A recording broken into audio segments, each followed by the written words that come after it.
Hello, नमस्कार प्यारे बच्चे। कैसे हो आप सभी? उम्मीद है कि आप सभी बहुत अच्छे होंगे, स्वस्थ होंगे, मस्त होंगे और आपकी बोर्ड एग्जाम की तैयारी अच्छे से चल रही होगी। तो आज के इस क्लास में हम लोग जो चैप्टर चल रहा था जय प्रक्रम, इसके आगे की टॉपिक की बात करेंगे, क्योंकि पिछली वाली क्लास में हम लोगों ने देखा है पोषण। ठीक है कि पोषण क्या होते हैं, पोषण के कौन कौन से प्रकार होते हैं, ये टॉपिक हमारी कवर हो चुकी है। आज के इस क्लास में हम लोग देखेंगे मानव में पाचन तंत्र, यानी हम कुछ भी खाते हैं। ठीक है, पोषण हमने ये देखा कि जो भी हम भोज्य पदार्थ खा रहे हैं उसका डाइजेशन हो रहा है, डाइजेशन के बाद उसका अवशोषण होता है और अवशोषण होने के बाद हमें क्या मिलती है, ऊर्जा मिलती है। और जैसे ही ऊर्जा मिलती है हमारे अंदर कार्य करने की क्षमता आ जाती है, हम अपने आप को क्या है, ऊर्जा युक्त तो महसूस करते हैं।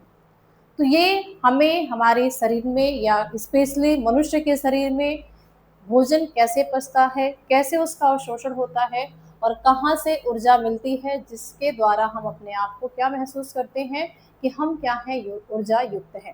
ठीक है, तो जल्दी से आप सभी लोग क्लास को लाइक कर दीजिए, शेयर कर दीजिए। चैनल पे पहली बार विजिट कर रहे हैं तो चैनल को सब्सक्राइब जरूर कर लीजिएगा, बेल आइकन प्रेस कर लीजिएगा ताकि कोई भी क्लास हो उसकी नोटिफिकेशन आपके पास तुरंत चली जाए। ठीक है, तो चलिए स्टार्ट करते हैं आज के इस टॉपिक को, जिसमें सबसे पहले हम बात करेंगे पाचन, मानव में पाचन तंत्र यानी कि ह्यूमन डाइजेस्टिव सिस्टम की बात करेंगे।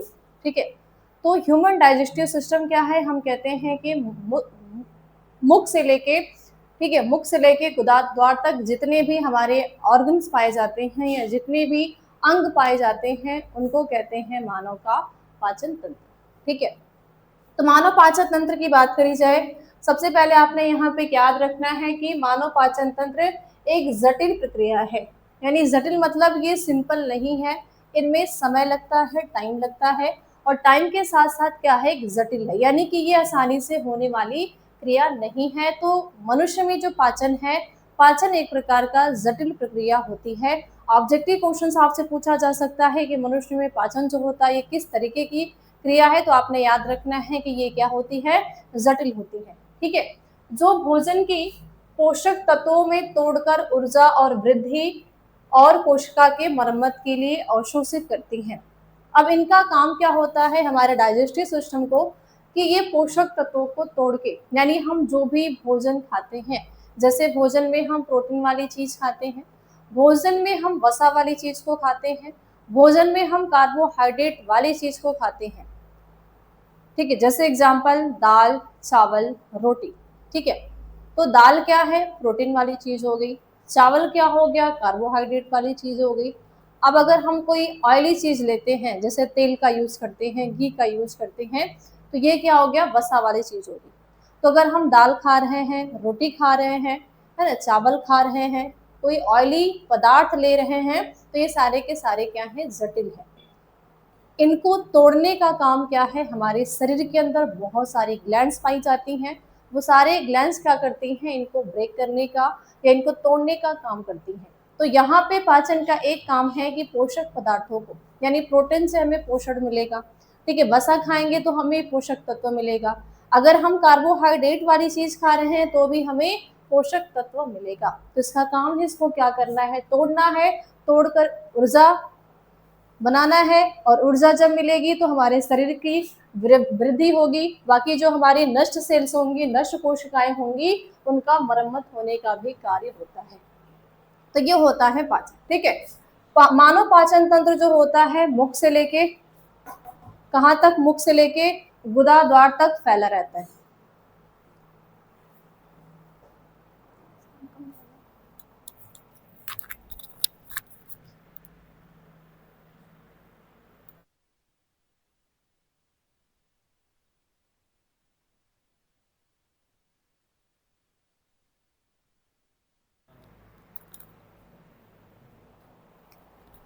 ठीक, तो मानव पाचन तंत्र क्या है, मुख से लेकर कहाँ तक, गुदा द्वार तक ये फैले रहते हैं, यानी माउथ टू एनस हम क्या कह सकते हैं, ये क्या है, माउथ टू एनस है।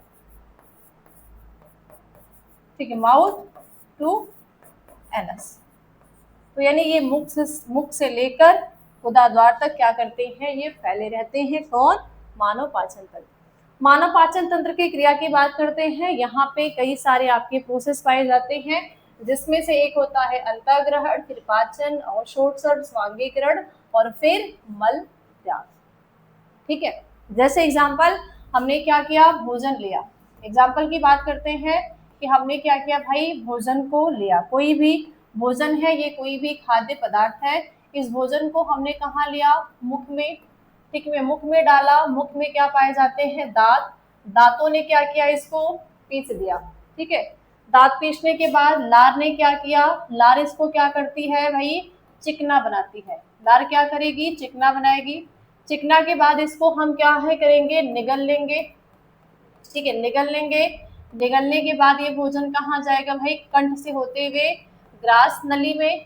ठीक है, और जैसे ही ग्रास नली में गया फिर अमाशय में जाएगा, यानी हमारा जो पेट कहते हैं, अमाशय में यहाँ पे 4 से 5 घंटे या कह सकते हैं 3 से 4 घंटे भोजन रहेगा। ठीक है, अब भोजन रहने के बाद यहाँ पे अमाशय में एचसीएल और पैप्सिन होती है। पैप्सिन नामक जो एंजाइम होगी वो प्रोटीन को ब्रेक कर देगी, और जो HCl यानी हाइड्रोक्लोरिक एंजाइम होगा वो भोजन को अम्लीय माध्यम देगा। ठीक है, यानी थोड़ा सा आंशिक पाचन हमारे अमाशय में या पेट में हो जाएगा। उसके बाद ये भोजन कहाँ चला जाएगा भाई, छोटी आंत में। तो हम कहते हैं कि छोटी आंत में पूरा पाचन हो जाता है। कैसे, यानी जो यकृत होगा, पित्तरस होगा और अग्नाशय होगा, इनके द्वारा भी कुछ बाइल जूस और इनके द्वारा कुछ एंजाइम प्राप्त होंगे, जिससे वसा का पाचन होगा और भी जो बचे हुए पार्ट होते हैं उनका पाचन होगा।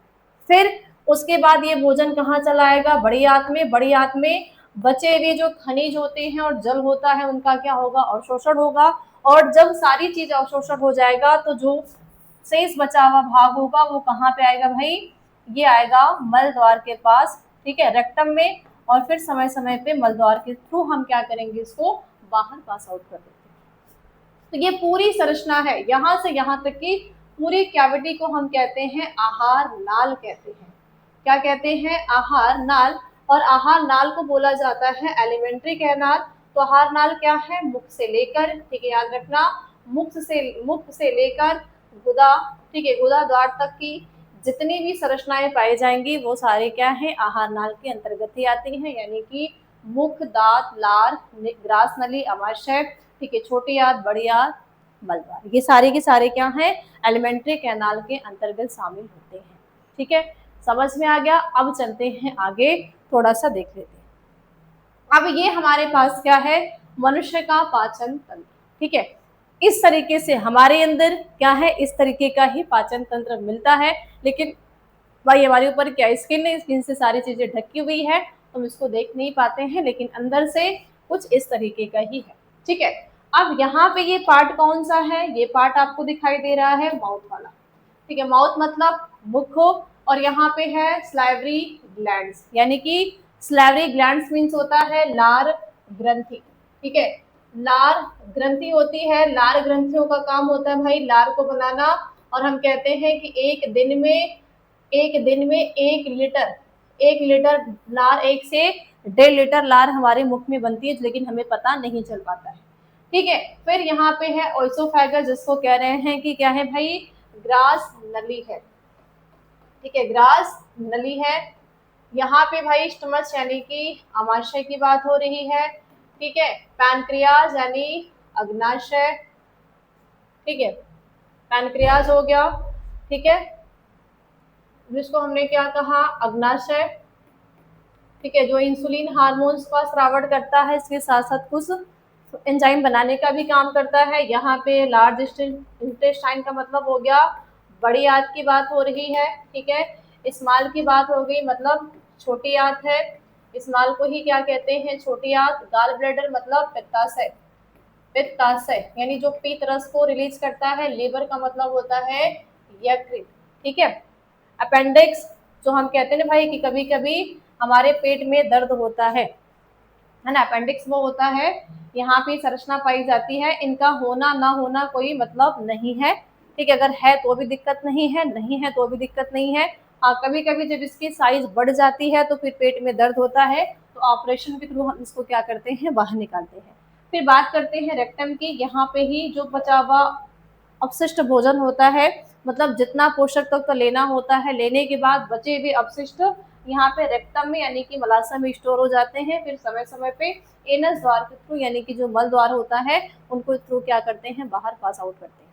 तो एग्जाम्पल के लिए हमने क्या किया भाई कि हमने कोई भी ठोस पदार्थ लिया, कोई भी भोज्य पदार्थ लिया, कुछ भी हम खाते हैं, हमने अपने क्या किया, मुख में लिया और जो हमारे पास दांत होते हैं उस दांतों के थ्रू हमने इस भोजन को पीस लिया। ठीक है, भोजन क्या हो गया, महीन हो गया। महीन होने के बाद चिकनाहट देने का काम कौन करती है, लार ग्रंथियां। तो ये लार ग्रंथियां क्या करेंगी, लार को स्रावित करेंगी, जिससे भोजन क्या हो जाएगा, चिकना। तो जब चिकनाहट भोजन में होगी तो हमें निगल द्वार से निगलने में आसानी होगी।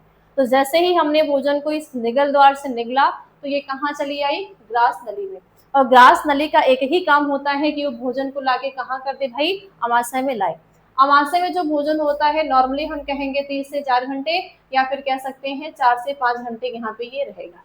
ठीक है, अब अमाशय खुद क्या करता है, एंजाइम रिलीज करने का काम करता है। कहीं ना कहीं ये ग्लैंड्स का काम करता है, ग्रंथियों का काम करता है। तो अमाशय के अंदर से क्या भाई, एक तो हाइड्रोक्लोरिक अम्ल यानी एसिड रिलीज होता है और एमाइलेज, कुछ प्रोटीन्स भी, सॉरी कुछ एंजाइम भी यहाँ पे रिलीज होती हैं जो भोजन में जो प्रोटीन की मात्रा होती है उस प्रोटीन को तोड़ने का काम करता है। ठीक है, और भोजन को अम्लीय माध्यम देने का काम करेगा। फिर 3 से 4 घंटे या 4 से 5 घंटे के बाद ये भोजन कहाँ चलाएगा, छोटी आंत में चलाएगा। तो छोटी आंत में ये जो लिवर होगा, ठीक है, और ये आपका पैनक्रियाज होगा और ये जो गाल ब्लैडर होगा, ये भी क्या करेंगे, एंजाइम को रिलीज करेंगे, जिससे बचा हुआ जो भोजन होगा वो पूरी तरीके से पच जाए। ठीक है, तो भोजन क्या हो गया, पच गया। अब भोजन का क्या हुआ, अवशोषण। अवशोषण मतलब ये ब्लड के थ्रू हर एक ऑर्गन में जाके इसके जितने भी पोषक तत्व होंगे ये ब्लड में मौजूद हो जाएंगे और ब्लड के साथ साथ ये सारे ऑर्गन में फैल जाएंगे। अब बचे हुए कुछ चीजें होती हैं जैसे खनिज होता है और जल होता है, तो उनका अवशोषण कहाँ पे, बड़ी आंत के अंदर होगा। और जब जल का और खनिज का भी अवशोषण हो जाएगा तो बचा हुआ भाग जो है रेक्टम में आ जाएगा। इस तरीके से क्या है, मनुष्य का पाचन होता है। बहुत नॉर्मल है, बहुत इजी स्टेप है, लेकिन आपके एग्जाम के लिए इंपॉर्टेंट है क्योंकि जैव प्रक्रम के पोषण वाले टॉपिक से मानव में पाचन तंत्र का डायग्राम भी आता है, प्लस इसके बारे में लिखने के लिए भी आता है। यानी कि 5 नंबर के क्वेश्चंस आपके फाइनल बोर्ड एग्जाम में पूछे जाते हैं। ठीक है, तो याद रखना। अब हम बात करते हैं मुख की। ठीक है, मुख में क्या क्या चीजें हैं पूछा जा सकते हैं, भाई माउथ क्या है। देखो, पाचन की शुरुआत मुख से ही होती है, यानी जो हमारा डाइजेशन की शुरुआत की बात करते हैं, स्टार्टिंग फेज की बात करते हैं, तो पाचन की जो शुरुआत होती है वो हमारे मुख से ही होती है। दांत भोजन को क्या करते हैं, पीसते हैं और लार ग्रंथियों से निकलने वाली लार यानी जो एमाइलेज होता है ये स्टार्च का विघटन शुरू कर देती है। यानी दांत क्या करेंगे, भोजन को पीस देंगे। और जो हमारी स्लैवरी ग्लैंड्स होती हैं उनसे निकलने वाली जो एमाइलेज एंजाइम होता है वो क्या करेगा, स्टार्च का विघटन करेगा। क्यों, क्योंकि हम भोजन को क्या करते हैं, स्टार्च के फॉर्म में लेते हैं। ठीक है, क्योंकि पौधों के द्वारा बनाए गए भोजन का ही यूज करते हैं, तो ये स्टार्च को क्या करेगा भाई, ग्लाइकोजन में बदल देता है। ठीक है, उसके बाद दांत की बात करते हैं। दांत क्या है, तो दांत की बात करते हैं तो मानव दांत कैल्शियम और प्रोटीन का बना होता है और कैल्शियम प्रोटीन बने होने की वजह से हम कहते हैं कोलेजन। और यहाँ पे ऑब्जेक्टिव क्वेश्चन पूछा जाएगा कि दांत किसके बने होते हैं। क्या पूछा जाता है, दांत किसके या किसका बना होता है, बने होते हैं। तो आपका आंसर होना चाहिए कैलेजन। ठीक है, कैलेजन में क्या क्या पाया जाता है, तो कैलेजन में कैल्शियम होता है और क्या, प्रोटीन। ठीक है, शरीर के सबसे कठोर अंग है। आपसे ये भी पूछा जा सकता है कि हमारे शरीर का सबसे कठोर अंग कौन सा है, तो दांत है, जो चबाने और बोलने में सहायता करता है। यानी इस दांत का काम सिर्फ चबाना ही नहीं है, ये दांत क्या है, बोलने का भी काम करता है। यानी कि हम साफ सुथरा बोलते हैं, हमारी वॉइस अच्छी निकलती है, वो निकलने का रीजन है दांत। अगर ये दांत टूट जाए तो फिर हम साफ बोल नहीं पाएंगे। बोलने के लिए हमारी जीभ जिम्मेदार है, लेकिन यहाँ पे दांत का भी यूज है। तो ये सिर्फ भोजन को चबाने के लिए ही नहीं, बोलने के लिए भी इस दांत की आवश्यकता होती है। ठीक है, और एक वयस्क मनुष्य की बात करते हैं कि जो मानव में कुल दांत की संख्या कितनी होती है। तो वयस्क मनुष्य की बात करेंगे तो वयस्क मनुष्य में टोटल के टोटल 32 दांत होते हैं। टोटल कितने होते हैं, 32 दांत होते हैं। और ये दांतों का क्या है भाई, फॉर्मूला है। ठीक है, 2 1 2 3। ठीक है, 2 1 2 3। ठीक है, ये दांतों का क्या है हमारे फॉर्मूला, यानी कि टोटल के टोटल कितने हैं 32 होते हैं। ठीक है, कितने 32। ओके, चलो अब बात करते हैं दांत के प्रकार की, कि मनुष्यों में जो दांत है, जो टिथ है, वो कितने प्रकार के पाए जाते हैं, कौन कौन से ऐसे प्रकार हैं। तो नॉर्मली देखा जाए कि जो मनुष्य होते हैं उनमें 4 प्रकार के दांत हैं। पहला होता है कृंतनक जिसको कहते हैं इंसाइजर। ठीक है, दूसरा होता है रदनक जिसको कहते हैं कैनाइन। तीसरा होता है अग्रचौवर्णक जिसको कहते हैं प्रीमोलर्स। ठीक है, और चौथा होता है चौवर्णक जिसको कहते हैं मोलर्स। ठीक है, तो दांत मनुष्य में, एक वयस्क मनुष्य में दांतों की संख्या 4। ये भी ऑब्जेक्टिव क्वेश्चन बनता है कि एक वयस्क मनुष्य में दांतों की संख्या कितनी होती है, आपका आंसर होगा 4। मनुष्य में कितने प्रकार के दांत पाए जाते हैं, तो आपका आंसर होगा 4, और संख्या की बात करेंगे तो 32। ठीक है, कृंतक की बात करते हैं जिसको हम क्या कहते हैं इंसाइजर्स कहते हैं। इनकी टोटल संख्या क्या है 8 है। इनका काम है काटने के लिए, यानी ये आगे 4 ऊपर और 4 नीचे, 4 इनकी संख्या ऊपर होती है, 4 इनकी संख्या नीचे होती है। ठीक है, तो टोटल कितने हैं 8 होते हैं, यानी इनका काम है काटने के लिए। कोई चीज हम काटते हैं, जैसे अमरूद खा रहे हैं, तो डायरेक्ट हम आगे वाले दांत से इसको क्या करते हैं काटते हैं। ठीक है, रत्नक की बात करते हैं जिसको कहते हैं कैनाइन। इनकी संख्या क्या होती है 4, यानी कि 2 ऊपर और 2 नीचे, थोड़े से नुकीले टाइप के होते हैं, है ना।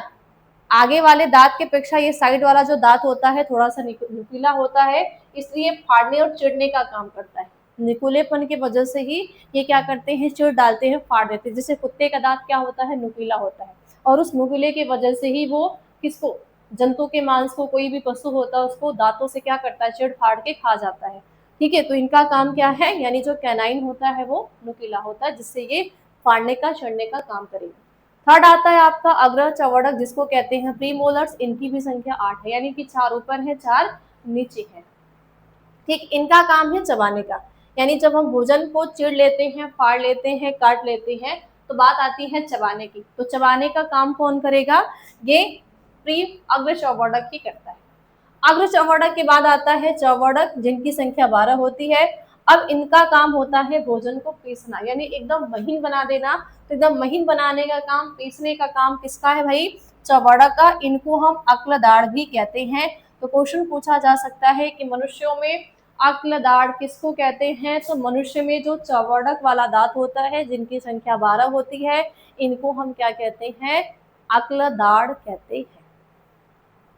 और ये भी कहा जाता है कि अक्लदाड़ जो होता है वो औसेसी अंग के अंतर्गत आएगा, यानी कि एकदम जो लास्ट वाला आगे के फ्रंट के 2 दांत का, 4 दांत का, या हम कह सकते हैं साइड साइड के 4 नीचे 4 ऊपर के, तो काम हो जाएगा। लेकिन लास्ट के बचे हुए जो 4 दांत होते हैं उनका कोई काम नहीं होता। मतलब अगर वो पहले तो जल्दी एक सब एज के बाद आता है, अगर आ भी गया है तो उसका कोई भी काम नहीं है कि वो भोजन को पीसेगा। इसीलिए इसको हम क्या कहते हैं, लास्ट के दांत को अक्लदाड़ कहते हैं।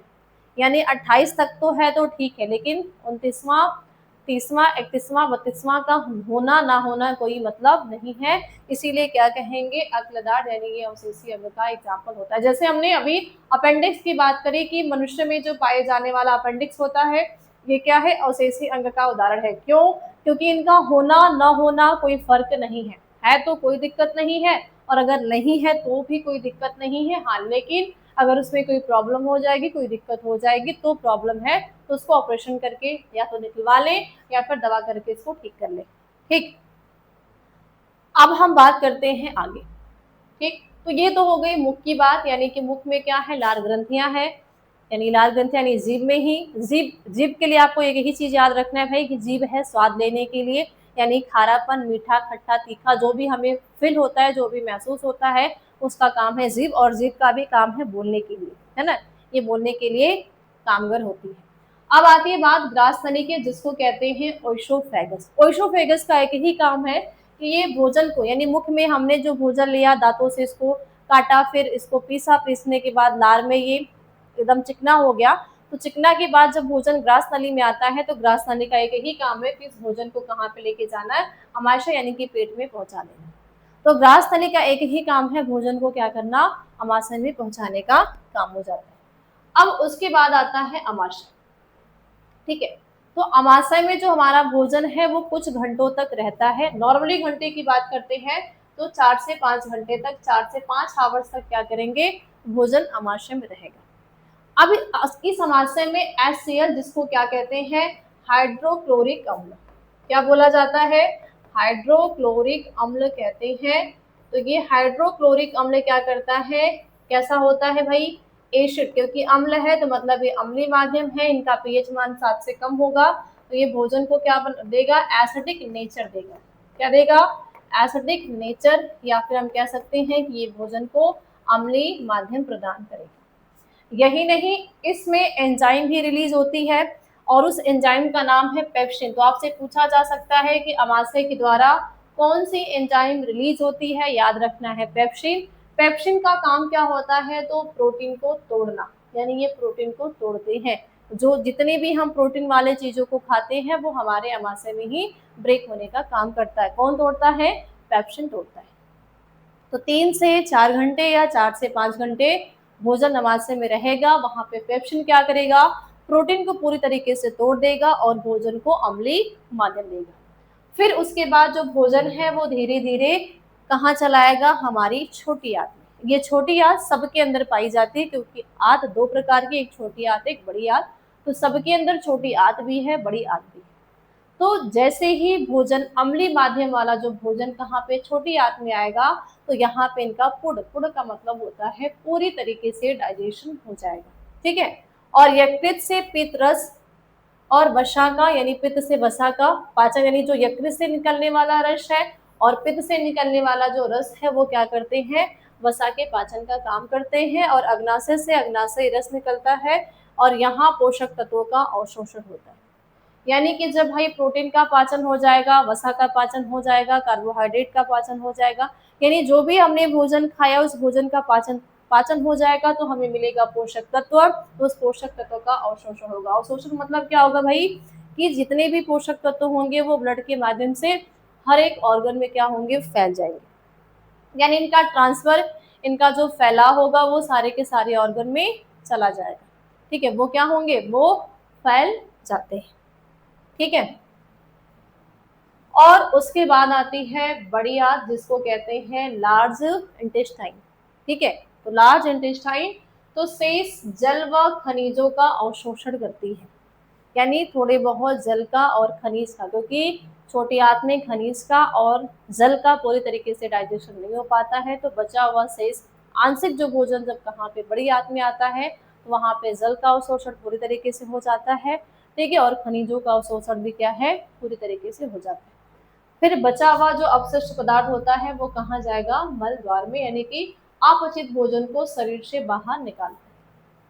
तो जितना भी अपचित, यानी ऐसा भोजन जिसका पाचन नहीं हो सकता, वो भोजन कहाँ चला जाएगा, रेक्टम में, मलाशय में, और मलाशय से फिर इसको शरीर से बाहर क्या करते हैं, निकाल देते हैं। तो इस तरीके से क्या होता है, मनुष्य का पाचन तंत्र ये पूरी तरीके से फैला है।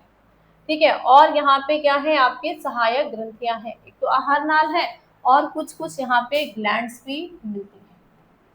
ठीक है, ग्लैंड्स भी मिलती है। तो ग्लैंड्स में आप 3 ग्लैंड्स को याद रखना,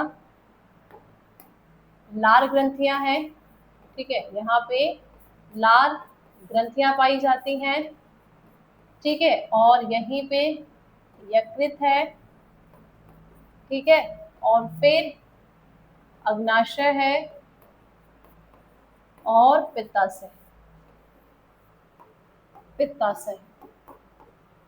इन सभी का काम, इन सभी ग्लैंड्स का एक ही उद्देश्य है, और वो उद्देश्य क्या है, भोजन का पाचन करना।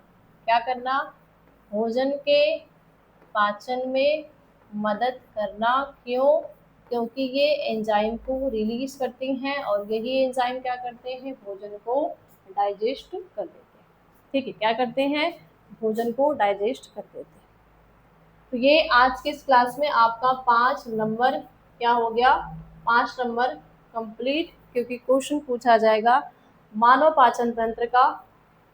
ठीक है, क्वेश्चन क्या पूछे जाते हैं, क्वेश्चंस आपके एग्जाम में 5 नंबर के आते हैं कि मानव पाचन तंत्र का सचित्र वर्णन करिए। मानव पाचन तंत्र का सचित्र, सचित्र मतलब चित्र बनाकर, ठीक है, सचित्र वर्णन कीजिए। ये लॉन्ग क्वेश्चन में पूछा जाएगा, ठीक है। बाकी ऑब्जेक्टिव के लिए दांत की संख्या कितनी है, 32। दांत कितने प्रकार के हैं, 4। लिवर से कौन सी एंजाइम रिलीज होती है, अग्नाशय से क्या रिलीज होता है ना। लार ग्रंथियों से कौन सा रिलीज होता है, क्या काम होते हैं, आहार नाल में कौन कौन से पार्ट हैं, कौन कौन से भाग मिलकर आहार नाल का निर्माण करते हैं। इस तरीके का ऑब्जेक्टिव क्वेश्चन इस टॉपिक से बनते हैं। बाकी ये 5 नंबर के हैं और ये इम्पोर्टेंट है। लगभग लगभग हर साल ये क्वेश्चन देखने के लिए मिलता है।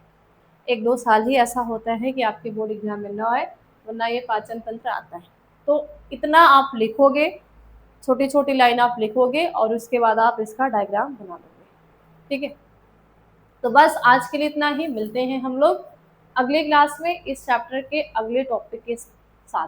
तो ये तो हो गया मानव में। अब आगे हम लोग देखेंगे पौधों में प्रकाश संश्लेषण, यानी पौधों में भी पोषण होता है।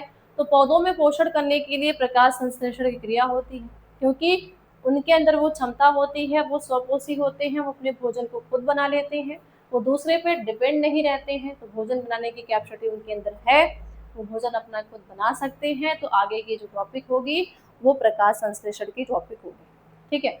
तो इस क्लास को शेयर कर देना, जो लास्ट में आए हैं चैनल को सब्सक्राइब जरूर कर लेना, ठीक है।